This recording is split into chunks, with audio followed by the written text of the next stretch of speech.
시장 상황에 따라서 정책이 나올 거라는 거예요. 그러면 이 재건축을 과연 건들 수 있냐 이거예요. 완화를. 이게 만약에 재건축을 건들면 오세훈 2가 돼요. 오세훈 토어제 2가 돼요. 그렇죠. 왜냐하면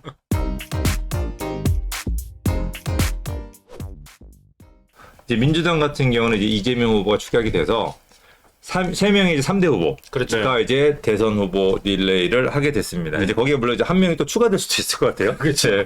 이제 그 부분은 이제 또 나중에 이제 보시면 될 것 같고, 어쨌든 지금 나오는 거는 이제 3명의 대선 후보가 나왔는데 이분들의 이제 공약을 가지고 비교하는 유튜버가 많이 있습니다. 그래서 저희도 이제 어느 정도는 우리가 약속을 했잖아요.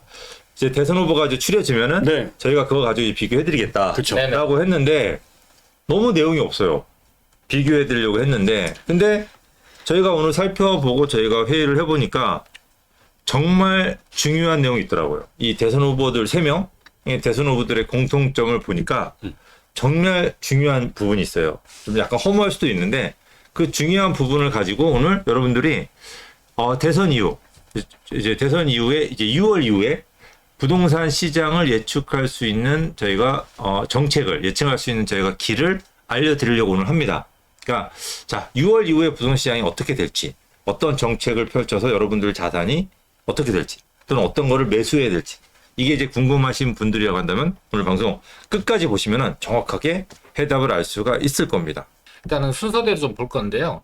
일단 김문수 후보를 먼저 좀 보게 되면은 청년에 대한 표심을 좀 공략하는 걸 중점적으로 하고 있다라고 볼 수가 있습니다. 김문수 후보는. 그래서 청년에 대한 3대 공약을 먼저 발표를 했습니다. 그래서 대학가에 반값에 월세를 살 수 있도록 청년들이 할 수 있도록 하겠다. 두 번째로는 재개발 재건축을 할 때 일정 비율을 1인 가구용의 아파트와 오피스텔을 공급을 좀 확대하겠다. 그다음에 세 번째는 부모 세대와 자녀 세대가 같이 살 수 있는데 이거를 같이 살면 불편하니까 생활은 분리되고 세대는 공존할 수 있는 세대를 공급하겠다. 이 세 가지 정도가 김문수 후보의 대표적이라고 볼 수 있습니다. 자, 보니까 뭐 3번은 거의 의미 없는, 안 살고 싶어 하죠. 의미 없는 말인 거고 1번은 이제 젊은이들 월세, 요즘 월세가 너무 많이 뛰었잖아요. 그렇죠. 그래서 월세 좀 낮춰보겠다고 하는 거고, 2번은 특이하게 오피스텔 공급 확대하겠다. 그 오피스텔 세제를 확보하겠다는 얘기가 좀 나왔어요. 주택수에서도 제외해준다. 네, 그래서 이 오피스텔 확대에 대해서 수요를 좀 늘릴 정책을 얘기했단 말이죠. 요거는 저희가 또 뒤에서 한번 살펴보도록 하고요. 자, 두 번째 후보는 이제 한동훈 후보입니다. 한동훈 후보는 김문수 후보에 비해서 조금 더 디테일한 부분이 있는데 개발에 집중을 하고 있습니다. 재개발, 재건축 중에서 재건축에 대한 초과이익 환수제를 아예 폐지하겠다. 용적률 건폐율을 상한까지 300%까지 상한이 돼 있던 거를 500%까지 해주겠다. 요게 이제 공약의 내용이고요. 청년을 연소득 부채도 상관없이 LTV를 아예 폐지하겠다라고 합니다. 그래서 지금 현재 부채가 있거나 아니면 연소득이 작든 크든 간에 LTV 상관없이 대출을 무제한으로 받을 수 있도록 하겠다라는 거고요. 청년, 신혼주택, 신혼부부한테 횟수에 상관없고 면적에 상관없이 취득세를 한 푼도 안 받겠다. 취득세를 면제해 주겠다라는 공약이 대표적입니다. 조금 더 구체적이네요. 그렇죠. 그리고 이제 재건축 초과이익 환수 같은 경우는 이제 국회를 통과해야 되는 부분이 좀 있다 보니까 쉽지 않은 부분이 없잖아 있다라고 볼 수가 있죠. 마지막으로 이제 민주당의 후보인 이재명 후보 같은 경우는 공약집을 따로 이제 내놓고 좀 디테일하게 많이 양이 되게 많습니다. 그런데 그 중에서 저희가 핵심이 되는 내용만 좀 4가지로 축약을 좀 해봤습니다. 일단 노후 도심에 서울의 노후 도심에 정비 사업이니까 재개발 재건축이겠죠. 거기에 용적률을 상향하고 분담금을 완화하는 방안을 마련하겠다. 지금도 이제 국토부 서울시가 이 여러 가지 정책을 통해서 사업을 추진하는데 촉진하는 정책을 펴고 있는데 일맥상통한 부분이라고 볼 수 있고요. 자, 1기 신도시 정비를 적극적으로 하겠다. 1기 신도시죠. 노후객 도시. 그리고 청년과 신혼부부를 대상으로 하는 4기 신도시도 계획을 하겠다라는 거고요. 또 지역별로 이제 특징에 맞는 산업밸리, 그러니까 4차 산업이라든지 우리가 미래 먹거리를 준비하기 위해서 예를 들면 여의도라든지 용산국제업무지구에는 국제금융과 비즈니스, 그 다음에 홍릉 상계 같은 경우는 바이오, 그 다음에 세운상가나 성수 남대문 같은 경우는 제조업, 그 다음에 금천, 테헤란로, 양재 같은 데는 AI와 IT 이런 밸리를 조성하겠다라는 게 세 번째고요. 네 번째 같은 경우는 이제 여야가 합의가 돼서 지하화 특별법이 통과가 됐죠. 2024년 1월 달에. 그래서 철도, 고속도로 지하화에 대해서 적극적으로 추진하겠다. 이렇게 네 가지로 추격을 해볼 수가 있습니다. 아니 그 AI 같은 경우는 지금 오세훈 서울시장이 전자상가 쪽으로 이제 매진하겠다고 했는데 네. 그렇죠. 부딪히네요 서로.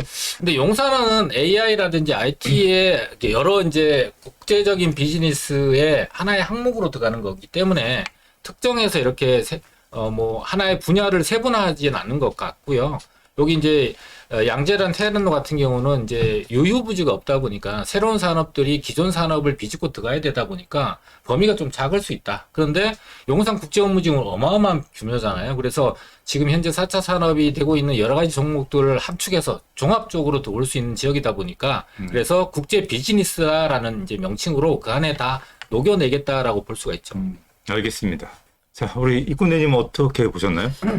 일단은 제가 느낀 건 한 두 가지가 있는데요. 첫 번째 하나는 이분들이 확실히 수요가 있는 곳에 주택을 공급하겠다. 지금 1, 2인 가구 수요가 굉장히 큰 폭으로 증가를 하고 있다 보니까 거기에 맞는 주택을 공급하겠다라고 하는 것이고 또 서울의 도심 쪽이나 일자리 그만한 곳에 주택을 공급을 하겠다. 그리고 이제 소형 주택들도 많이 공급을 하겠다. 이런 방향이 일단은 익혀졌고요.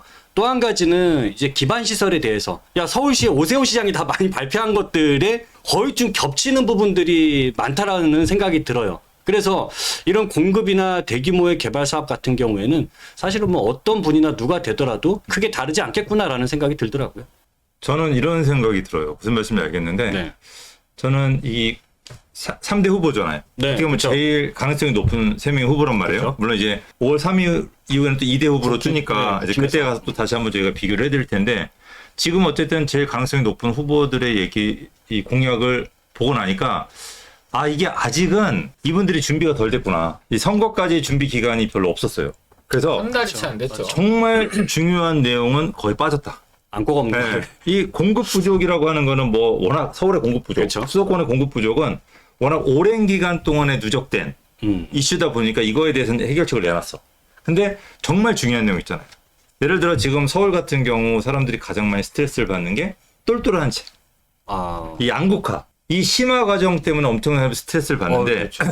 이거에 대해서는 어떤 후보도 내용이 없어요. 아예 언급조차도 없어. 그죠? 그 다음에 그죠. 지금 전세 물량이 갑자기 엄청나게 줄었어요. 저희가 이제 재작년부터 계속 여러분들한테 경고 드렸어요. 전세 물량, 매물이 엄청나게, 매도 물량도 감소할 거다. 지금 서울의 매수 수요가 엄청 줄었잖아요. 네. 포어제 이후에. 네. 근데 그거보다 더 준 게 매물이에요. 그러니까 전세 매물, 매도 매물이 엄청 줄었거든요. 그럼 이걸 또 어떻게 극복할 거냐. 이런 거에 대한 구체적인 내용은 아예 없어요. 전문가들이 봤을 때 이거 분석하면은 저희가 예측도 하고 재미있겠다라고 하는 게 아예 없어요. 이거는 그냥 인터넷 뒤지면 예전 공약집 찾으면 다 나오는 것들을 그냥 갖다 베낀 거. 표를 잃어버릴 만한 주제는 거론하지 않고 표를 받을 만한 주제만 이렇게 이제 쏙쏙 골라서 내놓고 있는 그런 느낌. 아니 근데 느낌적인 그거는 되게 좋게 해석한 거고 네. 제가 봤을 때는 일단 잘 몰라요. 그 보좌진들이나 아직 제대로 체계가 안 갖춰졌어요. 그 부동산 그렇죠. 전문가랑 부동산 쪽에 관련된 어떤 제대로 된 학자분들이 네. 제대로 된 분석을 해서 내놓는 게 아예 없어요. 아예 이제 없다. 그래서 이런 지금 여러분들이 유튜브나 다른 뉴스를 봤을 때 이런 공약에 대해서 비교한 거나 이런 뉴스를 보잖아요. 그러면 전혀 참조하지 마셔라. 말씀드리고 싶어요. 그래서 지금 공약은 잊어라. 그래서 오늘 여러분 유튜브에 오늘 저희 라이브의 제목은 이 선거 공약, 대선 공약 잊어라. 공약은 없다. 아무것도 없다. 그럼 어떻게 되냐? 시장 상황에 따른 정책이 이제 나올 거라는 거죠. 그래서 제목 대선 공약 잊어라. 시장 상황에 따른 다음 정책이 보인다라고 보시면 될 것 같아요. 그래서 지금까지는 우리가 어떤 공약에 의해서 정책이 만들어지고 그 정책에 의해서 시장이 끌려갔다면 이번 대선 이후는 시장에 의해서 정책이 만들어질 거예요. 이번 공약은. 그러니까 대선 이후에 지금 부동산 시장이 이래요. 거기에 맞춤 청약대 나올 거예요. 누가 되든지 간에. 그래서 여러분들이 6월 이후에 부동산 정책을 예측한다? 그냥 간단해요. 이분들의 공약 속에는 내용이 없다. 그래서 시장 상황에 맞춰서 정책이 만들어지니까 6월 이후에 어떻게 될지는 지금 시장 상황을 둘러보자. 그러면 무조건 100% 나올 수밖에 없는 정책이 있다라는 거죠. 그래서 굳이 그걸 가지고 한번 살펴보도록 하겠습니다. 그러려면 저희가 이제 보는 게 지금 시장 상황. 자, 첫 번째가 공급 부족이에요. 뭐 이거는 뭐 두말하면 입 아프죠. 그렇죠. 근데 이것도 저희가 3, 4년 전부터 그죠? 네. 2년 전에는 엄청나게 매일 같이 저희가 매일 라이브나 영상을 찍을 때 공급 부족, 서울의 공급 부족 심각합니다. 전세 띱니다. 뭐 합니다라고 떠들었는데 그때 댓글들도 말도 아니었어요. 그렇죠. 무슨 소리냐? 무슨 소리냐? 그다음에 또 하나는 나와본다. 이 공급이 우리는 신축 위주로 얘기했잖아요. 네. 이분들 입장에서는 기존에 나와 있는 매물이 많은데 뭔 소리냐? 이런 댓글이 80%였어요. 맞습니다. 또 여러분들도 거기 어느 정도 동조했을 거야.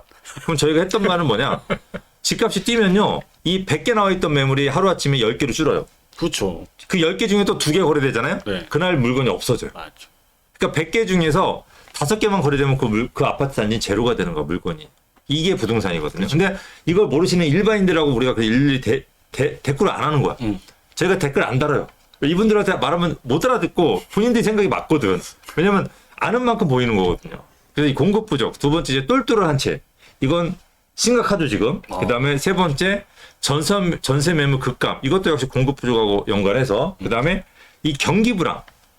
심각하죠, 이것도 네, 역시. 심각하죠. 이건 뭐 대출, 지금 DSR. 네. 이 지금 5개는 빼놓을 수가 없는. 그렇죠. 그리고 여러분들이 이거에 맞추어서 재테크 전략 또는 여러분들의 진퇴양난, 팔지 살지 이것들을 결정하시면 돼요. 그러니까 어렵지 않다라는 거죠. 오히려 이번 대선은 오히려 그래서 앞으로 나올 정책이 어렵지 않다. 단 이건 있어요. 이제 민주당 쪽에서 되면은 이 100이 될 게 국힘에서 되면 50대. 또 반대로 국힘에서 되면 100을 진행할 게 민주당이 되면 50밖에 진행 안 해. 이제 이런 온도 차이가 있다라는 거죠. 그래서 자, 첫 번째가 이 공급 부족이에요, 공급 부족. 이 공급 부족은 서울의 아파트 입주 물량이 어마무시하죠. 네네. 이게 지금 이제 서울의 입주 물량이 올해 이제 4만 7천 가구 정도가 입주를 한다라고 이제 뭐 아시는 여러 데이터 이제 정부에서도 발표가 됐고요. 근데 불과 내년이 되면은 10분의 1 토막이 나버립니다. 4천대로 떨어지고요.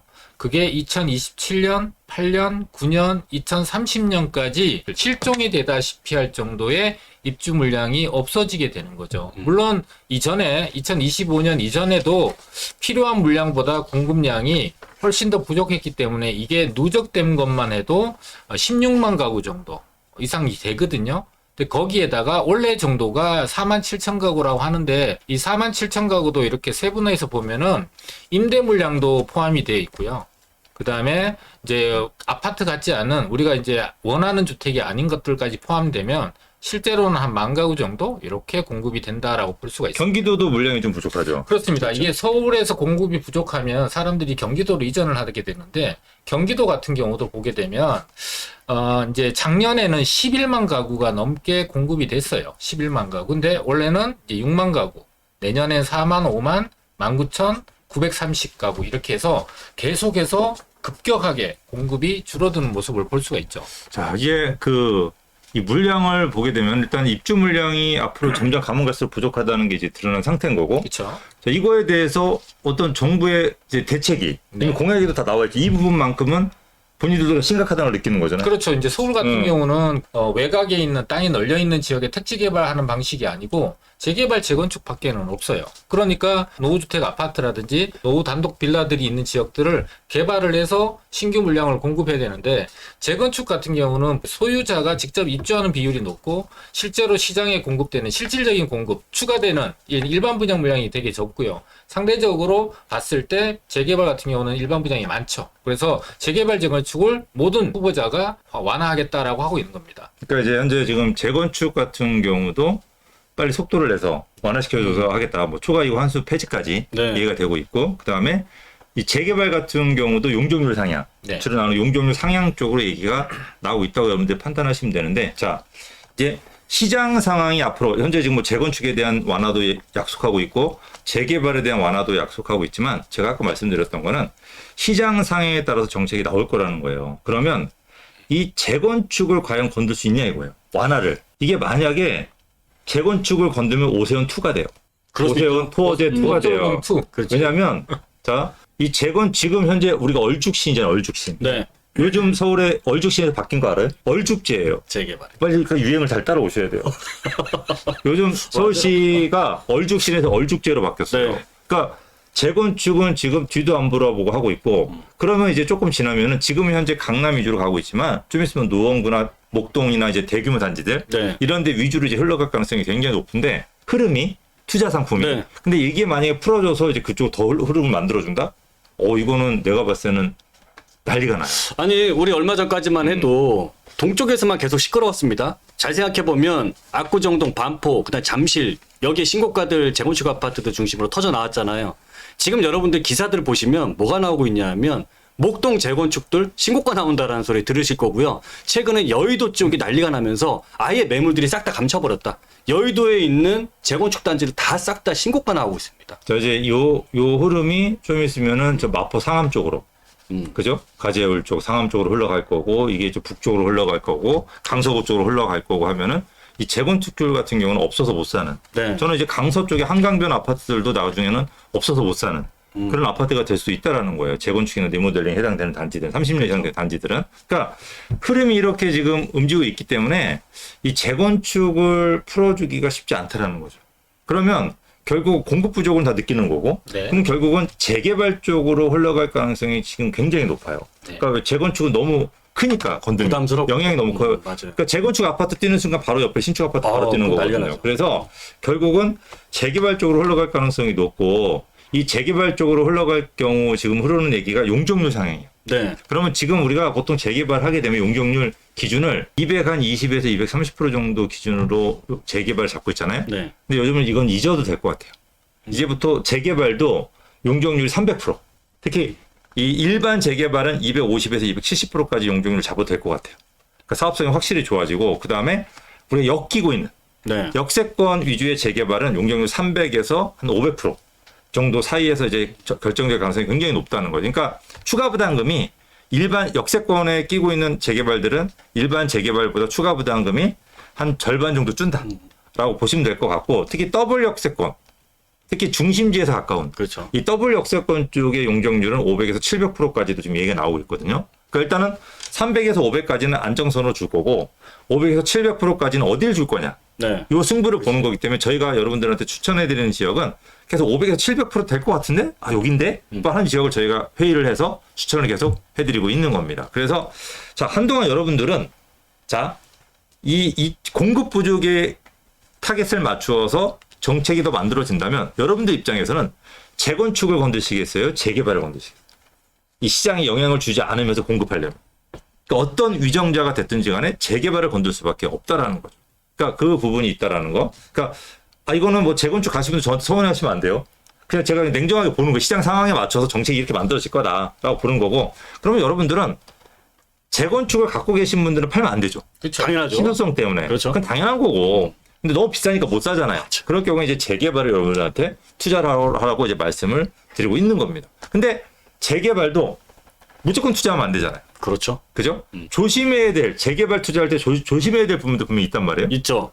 어떤 일단은 부분이 있을까? 지금 가장 문제는 많은 재개발 지역들이 공사비를 감당을 못하는 지역들이 많이 있다라는 겁니다. 그러니까 그래서 저는 중요한 가장 첫 번째 포인트는 공사비를 감당할 수 있어야 되는 지역들 이쪽으로만 우리 시청자분들이 관심을 두시는 게 가장 중요하다라고 생각을 합니다. 그러니까 이제 아파트 시세가 좀 오르는 지역, 네, 또 그렇죠. 아파트 시세가 너무 싼 지역은 공사비 감당을 못 하거든요. 그렇죠. 그러니까 요즘 추가 부담 빌라 한 채 사면요, 추가 부담금이 뭐 한 7억에서 9억이에요. 그죠? 맞아요. 그런데 아파트 시세가 14억이야. 그럼 7억에서 9억 내고 내 빌라 4억 주고 사서 남는 게 1억밖에 없잖아요. 재개발해도 의미가 없어요. 그런 데는 진행이 잘 안 네. 됩니다. 그러니까 안 이제 나오고. 둘 중에 하나인 거예요. 아파트 시세가 20억 이상 비싸거나 아니면 용적률이 되게 높거나. 사업성이 이 좋고. 두 가지 여러분들 그래서 이 두 가지 포인트를 꼭 잡아서 투자를 하시면 돼요. 그러니까 지금은 자 재개발을 활성화시키기 때문에 어디가 재개발로 지정됐느냐 안 됐느냐가 되게 중요하지 않아요. 이제부터는 어떤 자리가 앞으로 어떻게 될 거냐가 제일 중요하다고 봐요. 맞습니다. 두 번째로는 시장에서 이제 상식으로 알고 있는 부분들이 대지 지분이 작으면은 아파트 못 받고 현금 청산된다라는 얘기를 아직도 이제 2008년에 잠깐 나왔던 얘기였거든요. 이게 아직도 십몇 년이 지났는데도 여전히 시장에서 돌아다니고 있어요. 조합원 자격을 도시및 주거환경 정비법 서울시 조례에 정리가 되어 있는데 주택을 소유한 자 끝. 아무것도 제한이 없어요. 면적에 대한 제한, 대지 지분에 대한 제한이 없습니다. 아파트를 받고 안 받고의 문제는 없다라는 걸 짚어드리고 싶어서 말씀드렸습니다. 맞습니다. 그러니까 두 분 되게 좋은 말씀을 일단 주셨고요. 일단은 저는 이 재개발 투자라고 한다면 여러분 첫 번째 좀 기억을 하셔야 되는 게 아파트 시세가 어느 정도 높은 시세 이상을 가는 지역을 투자해라. 제가 6년 전, 5년 전에는 여러분들한테 12억 이상 가는 아파트 지역 투자라고 기준을 잡아드렸어요. 그렇죠. 저는 항상 그 기준을 잡아드려요. 그 다음에 최근에는 제가 15억 또는 17억 이상 가는 지역을 잡으라고 말씀드리고 있어요. 네. 근데 이제 요즘 다른 유튜버분들 제가 하는 걸 따라하더라고요. 20억 이상으로 막 18억, 20억 그렇게 잡는 기준을 잡으시더라고요. 저는 이제 여러분들한테 제일 중요한 게 아파트 시세가 중요하다는 얘기를 지금 10년 동안 계속 유튜브를 통해서 해드리고 있어서 일단 아파트 시세가 오르는 지역 위로 가야 되고요. 또 하나는 이 개발이 되는 지역. 그러니까 호재가 있는 지역을 가시는 게 제일 좋아요. 그러니까 이게 재개발도 흐름을 타거든요. 네. 그러니까 지금 현재 가격이 비싼 지역은 재개발 시장에 물건도 비싸요. 그렇죠. 근데 지금 가격이 싼 지역인데 어떤 개발을 통해서 그 지역의 시세가 올라가. 이런 경우에는 두 마리 토끼 다 잡을 수가 있어요. 그리고 주민들의 개발 의지도 굉장히 강합니다. 그렇죠. 또 이 서울시라든지 각 구청에서도 개발 의지가 굉장히 강하거든요. 그래서 이런 개발 호재가 있는 지역을 같이 좀 따라가는 게 굉장히 필요하다는 것도 기억을 하시면 좋고요. 그 개발이 재개발 재건축 얘기하는 게 아니고 아니죠. 개발 대규모 호재는 이제 대규모 SOC 그렇죠. 사업이라든지 네. 헷갈리고 요즘은 여러분 가장 이슈가 되는 게 뭐 철로 지화라든지 그렇죠. 그다음에 뭐 용산 국제 업무지구, 한강변 개발이라든지 아니면 마이스 산업 네. 이제 잠실에 뭐 이런 대규모 개발을 따라가는 거를 여러분들이 미리 하시는 게 이제 가장 유리하다고 보시면 될 것 같습니다. 그리고 최근에는 이 동쪽보다는 좀 서쪽으로 흐름이 흘러가는 것 같아요. 흐름이. 예, 그래서 동쪽보다는 좀 서쪽으로 여러분들 좀 약간 주목해서 보실 필요가 있습니다. 현재 비싼 지역 말고. 자, 그리고 이번에 또 좋은 소식이 저희가 용산에 매수해드린 또 지역이 또 이번에 신통으로 또 지정이 됐잖아요. 자, 또 지도 있죠. 그래서 이 지도 보시게 되면은 새롭게 요 신통 1가 97-35가 후보지로 지정이 됐습니다. 자, 요거 한번 그려줘 보세요. 백도 한번 그려줘. 청파동이죠. 네, 용산 그렇습니다. 청파동이. 여기 앞쪽에는 이렇게 해서 재개발 구역이고요. 네, 요번에 역세권 이제 지정이 된 게 이렇게 해서 이만큼 굉장히 넓죠. 이렇게 해서 여기가 다 포함이 됐습니다. 요번에 이제 후보지로 네. 최근에 이제 발표가 됐죠. 이렇게 됐는데 저희가 여기에 약 80분 정도를 저희가 투자시켜 드렸어요. 그러네. 저희 고객들이 여기 샀단 맞습니다. 말이에요. 그래서 축하드리고요. 축하드리고 저희가 이분들이 사드릴 때 어디를 사드렸냐면 바로 여기를 사드렸어요. 이렇게. 자, 여기 이렇게 67분인가를 여기 사드렸어요. 맞아요. 여기만. 근데 저희가 여기를 사드리는 뭐냐? 여기가 가운데예요. 맞아. 정가운데. 빼놓을 수가 없어. 빼놓을 수가 없거든요. 빼놓을 수가 없어. 네. 저 자리. 그러니까 이런 맞고. 약간의 이런 요령들. 그러니까 이거 되게 축하드립니다. 아이고. 네, 이거 얼마 전에 지정됐고 저희한테 이제 고객들 고맙다고 문자가 오시더라고요. 네. 그래서 많이 축하드리고 이렇게 이제 지정됐을 때 이런 이제 축하 받을 수 있는 네. 이런 것들 여러분 잘 선택하셔서 투자하신다고 한다면 자 지금은 미지정 지역이지만 앞으로 좋아지는 지역 또 지정될 만한 지역을 투자하는 게 어떻게 보면 제일 수익이 가장 그렇죠. 높거든요. 지금 지정된 지역 많이 비싸잖아요. 맞아요. 그래서 지금 지정된 지역은 10억 주고 사야 되는데 이런 지역 같은 경우는 오르고 오긴 하니까 그렇죠. 이제 그런 이제 바로 차익을 볼 수 있으니까 이제 그런 투자를 자 선택해서 하시면 될 것 같습니다. 네, 여기 청파 맞습니다. 청파일가 97번지 일대가 이번에 지정이 됐습니다. 뉴스 한번 보여드릴까요? 아, 됐습니다. 아, 네. 그죠 뭐. 그래서 일단은 높은 용적률을 현재 각 후보들이 네. 말씀하고 있고 그 부분이 많은 분들이 재건축보다는 재개발 쪽으로 흘러갈 가능성이 높다. 그럼 여러분들 재테크도 그런 쪽으로 흘러가셔야 돼가지고 만약에 이런 쪽으로 빌라를 가지고 계신 분들은 네. 팔면 될까요 안 될까요? 절대 안 되죠. 네, 그래서 땅집 우려합니다. 그래서 여러분들 빌라 쪽은 이런 해당되는 개발될 만한 역세권 더블 역세권에 이런 빌라들은 주구장창 네. 보유하셔도 서울의 공급이 해결될 때까지는 아주 좋습니다. 그러니까 걱정하지 마시고 하셔도 좋고요. 자 이제 첫 번째 공급 부족이고 자 두 번째로는 이 똘똘한 한 채 부분이에요. 그건 심각한 문제죠. 이 똘똘한 한 채가